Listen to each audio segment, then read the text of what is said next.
Hi, this is Peggy from Raw. So today we welcome Nitin Shakdher, founder and CEO of a Green Capital Group located in India, Delhi.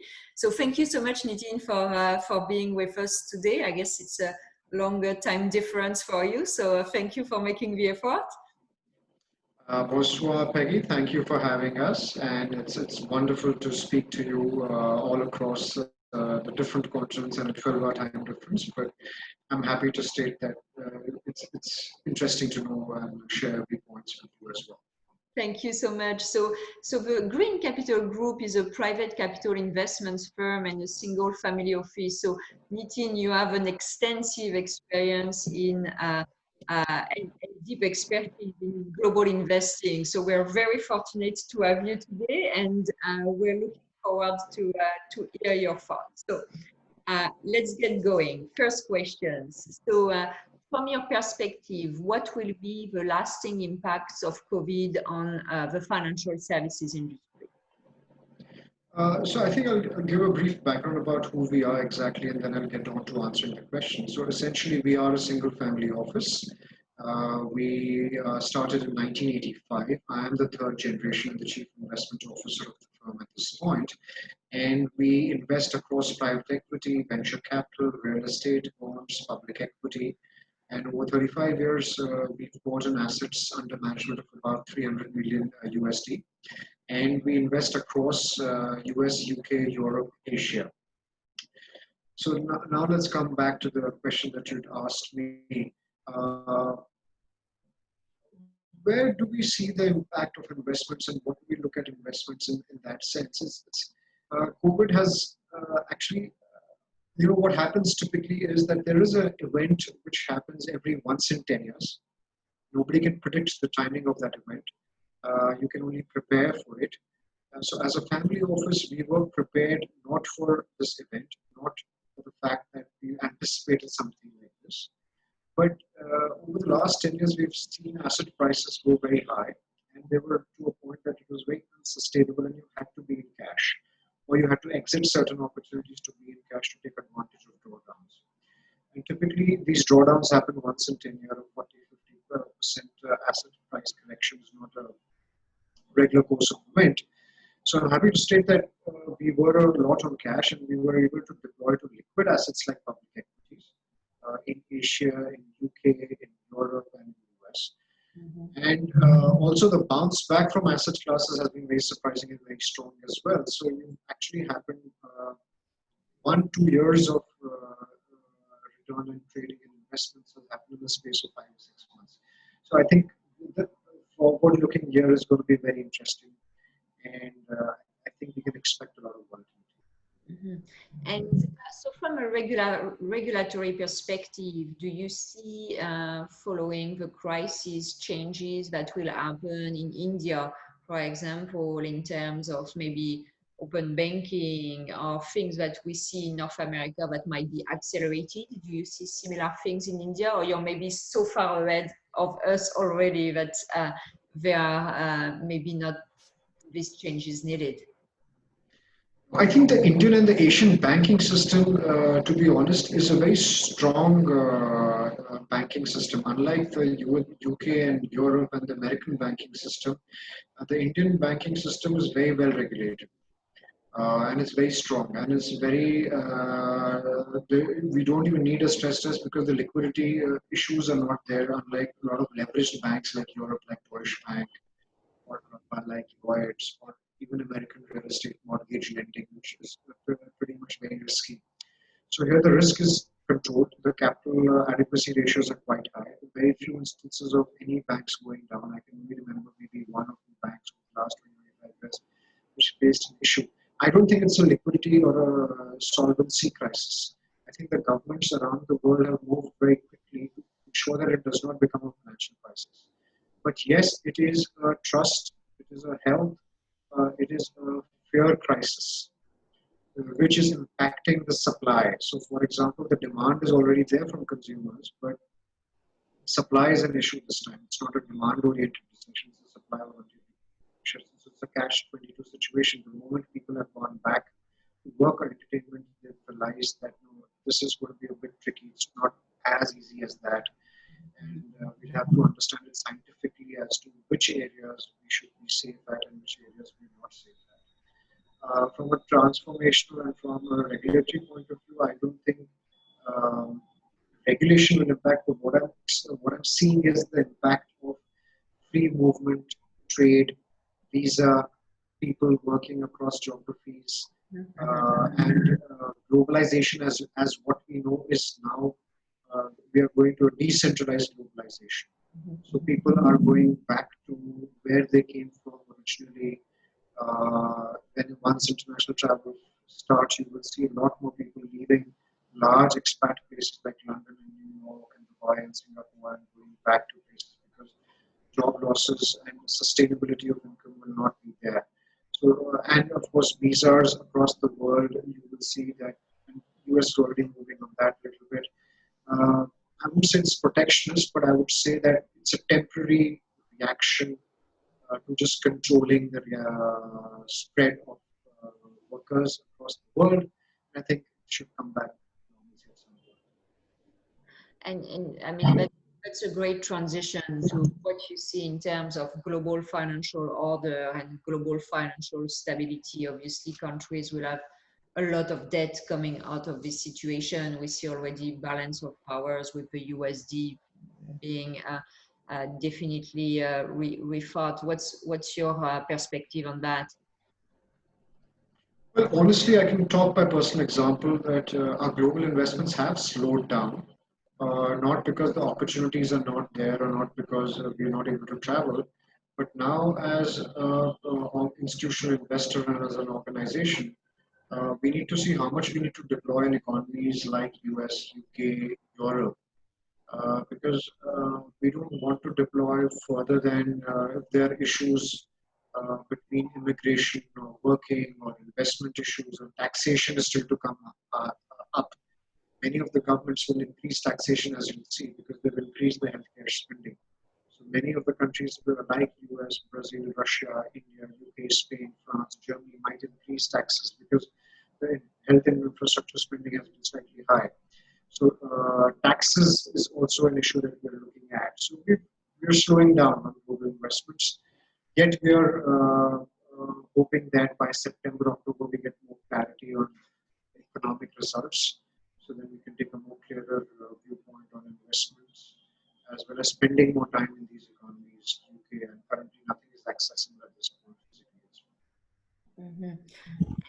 And if I look at the competitive positioning, obviously every crisis is a great opportunity to have challengers coming or for incumbents to secure their position. Where do you see in the financial services industry this competitive positioning being reshuffled or not reshuffled? Well, I think every crisis has an opportunity. I mean, we always are bullish and look at it differently than a lot of other people. If you look at there are opportunities even within redefining how hospitality is, even within redefining air travel, even within redefining how we stay to business meetings.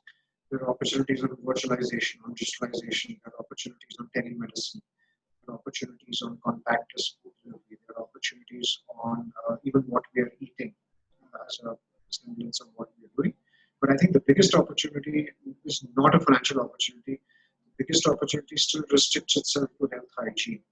Because I think pandemics like this change our perception about life and death and get into safety areas. So it's how safety and security was top of mind during, let's say, 2001, 9/11. Mm-hmm. How globalized world changed its security protocols and safety protocols. I think we are undergoing a similar transformation in the world where everyone will change what they know about health, hygiene, interaction, uh, how diseases spread, how interactions need to be controlled, and we are undergoing that transformation. I think it's a long drawn process. We're just starting it, and these situations need to be used to look at outlier initiatives. Even in finance, I think currency circulations might go down, digitalization might pick up. In financial options, leveraged institutions will have a tough time, but I think there are many institutions which are going on to the digitalization of banking, which is a consistent theme before pandemic and after this as well. We're also seeing a lot of transactions on IT related services which are related to banking and finance, which is picking up. So banking and finance is an area that leads to good transformation, but I don't think it's going to be the outlier sector of this. I think the health, hygiene is currently a lot of focus in terms of that sector, at least as a view. This is not a financial crisis; it is a health crisis. Mhm. And you spoke about transformation. For the big banks or the big financial institutions in India, where do you see their transformation go? Are they accelerating? We've seen a lot of acceleration of digital transformation here from the incumbents to stay, current and be able to serve their clients digitally when they couldn't go in branches. Is it something that maybe already happened in India, or is it something that also has been accelerated? I think the acceleration of digitalization, at least on India and Asia, in terms of BFSI, which is banking, finance, insurance services, has already started in 2014 and 15. Once we started the last asset class movement, and it's going to only go further and further and spur the growth on that, because I'll explain. Uh, so many of the operations will reduce human interactions to the point that there is a certain amount of social distancing even within banking operations. Now, if you look at it, many of the banks are cutting down on the staff that they require or human interactions that they require. This is not an Indian presence. It's already happened to a point in Europe. It's already happened in the US to a point.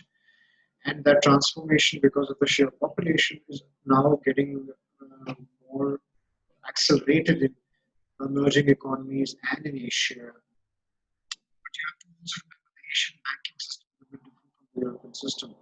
The Asian banking system, the issue is still penetration in terms of undeveloped areas, population spreads between certain towns. How do we get banking operations there? And I'm not referring to the top 10 or 12 cities. Like even in the US, if I look at the top 10 12 cities, the economic aspect of those 10 12 cities is very different from the economic aspect of the very small town in the US. So they operate very differently. So similarly in India, if I look at a small city and I compare it to a large city, the dynamics is very different. The small city penetration of banking and finance is where the opportunity is and continues to be. Okay, thank you. And from your own perspective, what has been the things that have changed offline? We are talking about travel. Obviously, travel, we are not traveling anymore. Any good habits you picked up during the crisis and the lockdown? Any changes in your day-to-day life? Yeah, I miss my French croissant, coffee, and chocolate. But on a more serious note, uh, and the wine shopping as well. But on a more serious note, I think it has taught us two or three areas. One is how can we work without personal interactions. That's very important because this crisis has allowed us to use digitalization and virtualization and reduce our cost and efficiencies of travel and people and events and conferences. Yeah.